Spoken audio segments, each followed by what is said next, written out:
And here is your first look at the Yeezy Quantum Barium colourway.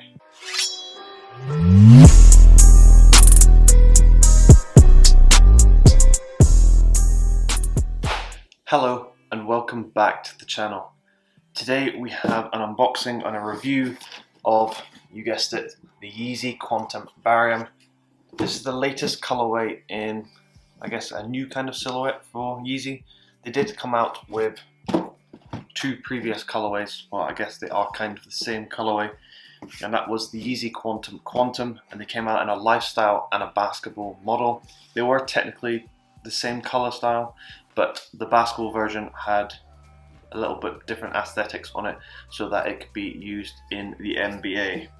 So this is the next colorway for the Quantum model. I think it's kind of stupid how it's called the Quantum, the first colorway, but that was up to Adidas. I just think it was a bit strange. I much prefer the Quantum Barium, or just a specific different color name to the actual model. I just think it looks a lot better and it's much easier for me to actually say. So plus points for that.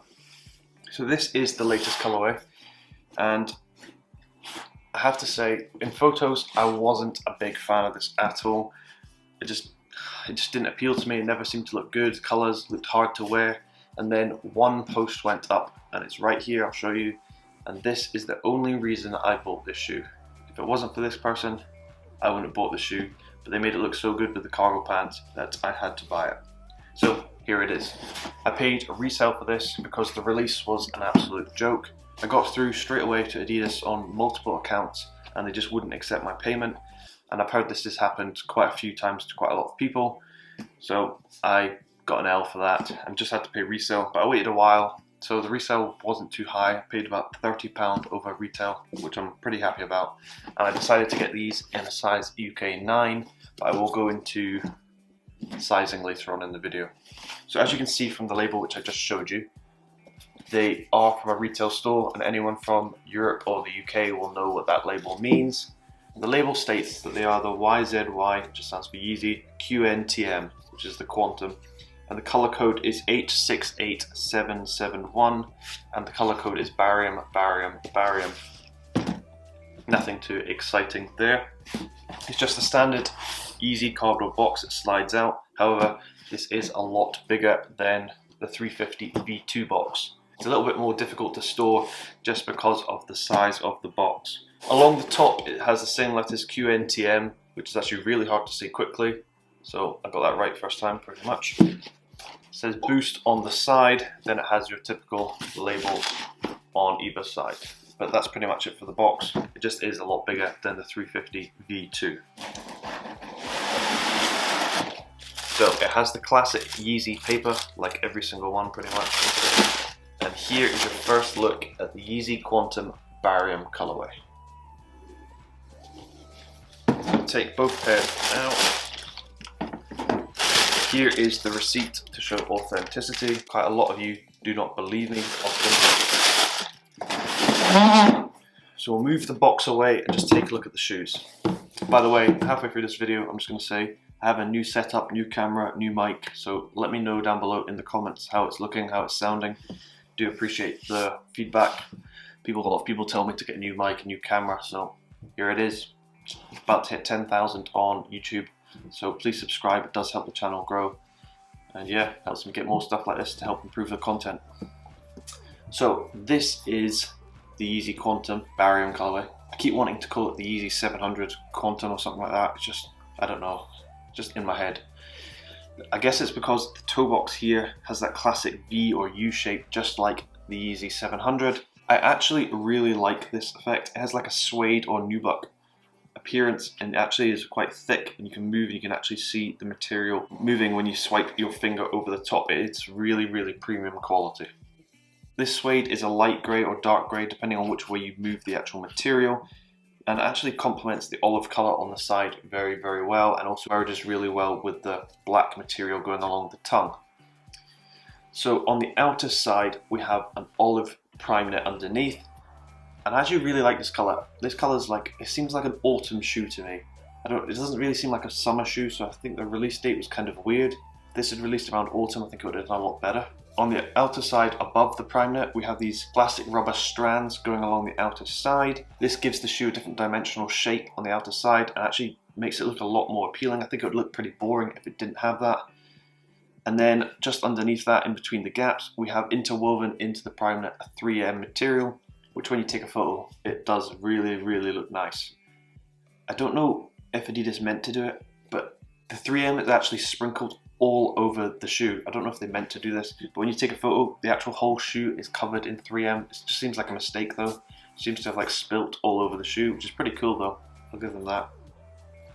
If you look along at the tongue and the upper ankle material, it has a kind of, I don't know how to say this, a scuba diving or wetsuit material. I can imagine it makes your foot incredibly easy to breathe and is really comfy, but it offers no support towards the ankle at all. It completely folds either way, but I don't know if they were going for that, and I don't know if the basketball one offers a bit more support.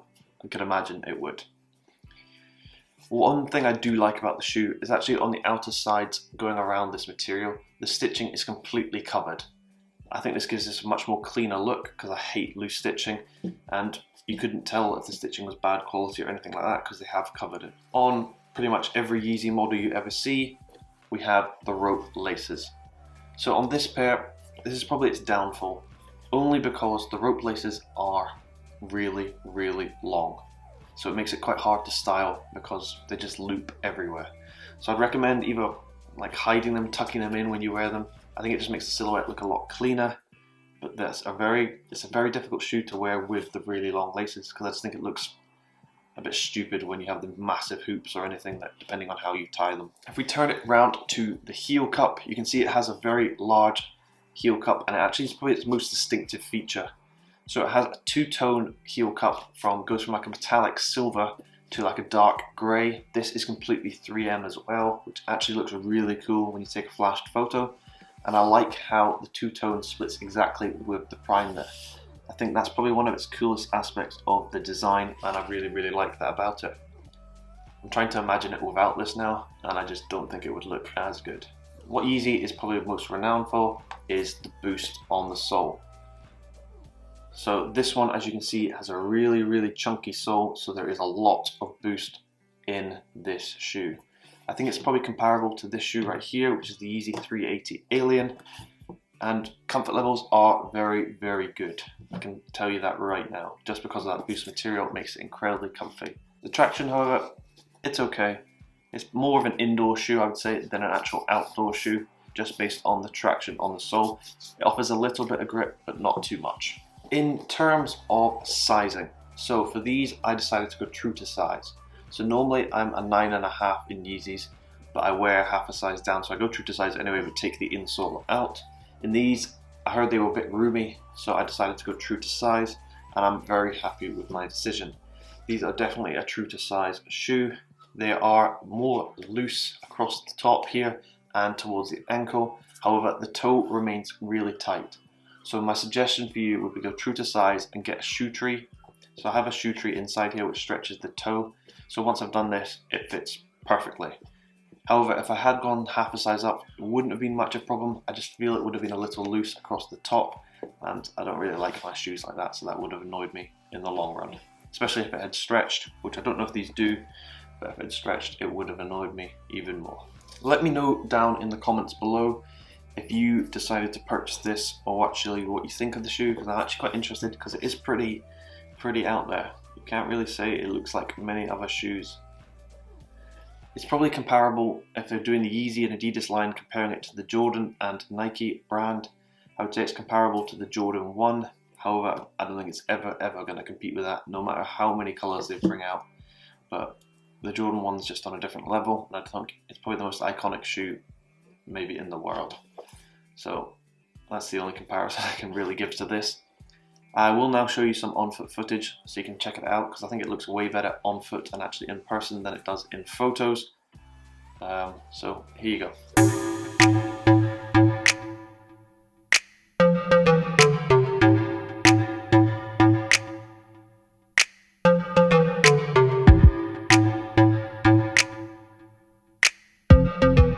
So now that you've seen this shoe on foot, let me know in the comments down below what you actually think of it. And that's pretty much the end of the review. It's just a short review based on the Yeezy Barium. Picked it up for a good price. Actually kind of like it on foot. But yeah, thank you very much for watching. Please subscribe, do all that thing, like, everything like that. And I hope you have a great day. Thank you.